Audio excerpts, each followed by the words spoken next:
une grande fête qui se prépare à Jérusalem. C'est la fête de la Pâque. Pour se souvenir qu'autrefois, dans un temps très très ancien, les gens du peuple d'Israël sont sortis d'Égypte avec une grande victoire. Et bien c'est ça la fête de la Pâque. Et Jésus, lui aussi, vient à Jérusalem pour la fête de la Pâque. Mais le voilà Jésus. Regarde, il est assis sur un âne. Alors il y a une foule de gens, il y a beaucoup de gens qui sont venus pour la fête, mais il y a aussi tous les gens qui étaient là quand Jésus a ressuscité Lazare. Et il demande, c'est qui Jésus là? C'est celui qui a ressuscité Lazare. Hurrah, vive Jésus! Et les gens commencent à affluer, ils commencent à applaudir. Et puis, ils sont tellement contents qu'ils enlèvent leur manteau, le mettent par terre pour faire un grand tapis. Et puis, ils arrachent les branches des arbres et ils les secouent et ils crient « Vive Jésus, hurrah, bravo !» Mais derrière, ceux qui ne sont pas très contents, c'est les pharisiens toujours. Ils discutent entre eux. Vous avez vu? Voilà de nouveau Jésus. Tout le monde le suit. On va avoir des histoires avec les Romains. Alors, ils sont allés trouver les Romains pour leur dire, écoutez, cette fois-ci, c'est fini avec Jésus. On en a marre. Mais 2-3 jours sont passés. Jésus et ses amis ont commencé à faire la fête. Ils ont mangé ensemble. Et puis, ils sont partis dans un jardin où ils avaient l'habitude de se retrouver. Et là, un ami de Jésus, Judas, est allé prévenir les pharisiens en disant « Il est là, allez l'attraper !» Et c'est comme ça que Jésus a été attrapé. Il a été arrêté. C'était quelque chose comme le jeudi soir, juste avant la grande fête. On l'a amené chez les Romains. Les Romains ont dit « Mais on ne peut rien lui reprocher. » Si, il se fait le Fils de Dieu, c'est pas normal, c'est un menteur. Alors, comme les Romains ne voulaient pas trop d'histoire avec les gens, eh bien, ils ont décidé de tuer Jésus. Ils l'ont cloué sur une croix, c'est quelque chose d'horrible.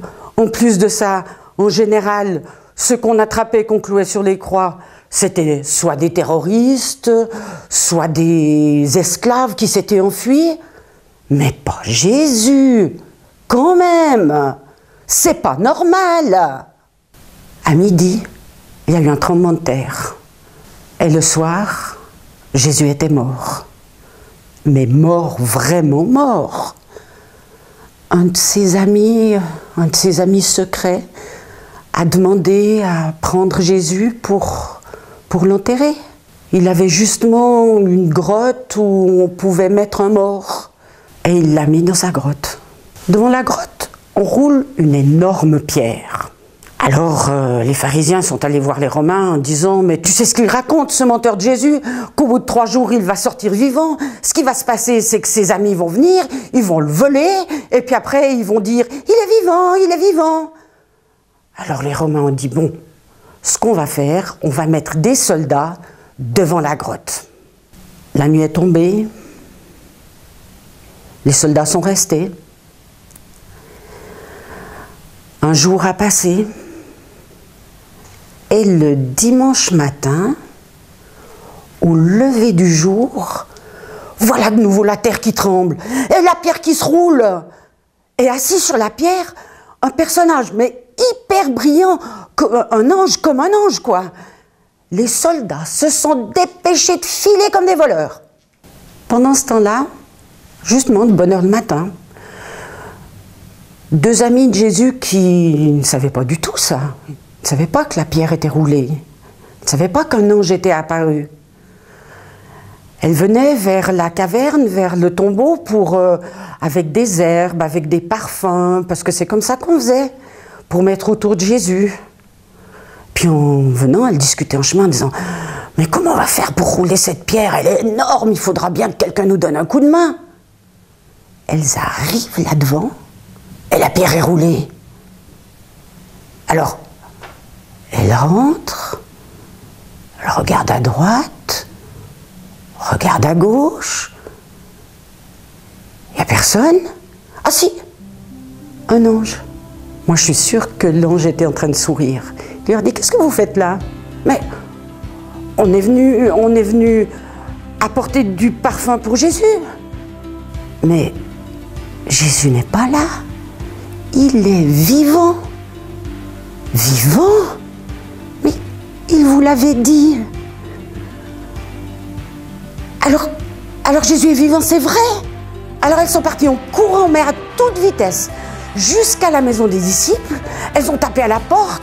Vous savez quoi? Jésus est vivant, c'est un ange qui nous l'a dit. Mais les disciples, ils étaient là, assis, tout tristes. Mais ils se sont dit, mais ça va pas. Elles ont perdu la tête, ces femmes. C'est du n'importe quoi. Ils ne les ont pas cru. Pourtant, Jésus les avait prévenus. Eh bien, ils n'ont pas cru. Sauf peut-être Pierre et Jean qui ont décidé d'aller voir. Et ils sont partis, là aussi, au jardin où était cette grotte. Et ils ont vu exactement ce que les femmes leur avaient dit. Pendant ce temps, une amie de Jésus qui s'appelle Marie, elle aussi était là. Je ne crois pas qu'elle ait vu l'ange. Elle a juste vu que la grotte était vide. Alors elle est sortie dans le jardin, traînant un peu les pieds, elle s'est assise.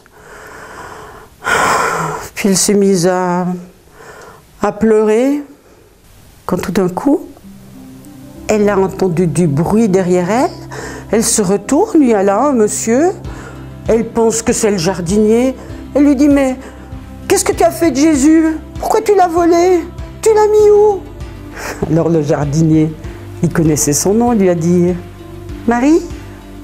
Et à ce moment-là, elle l'a reconnu. À ce moment-là, elle a crié, Jésus! Et c'est vrai, Jésus était là. Et il était vivant. C'est ça l'histoire de Pâques, la vraie histoire de Pâques. Jésus est vivant aussi aujourd'hui.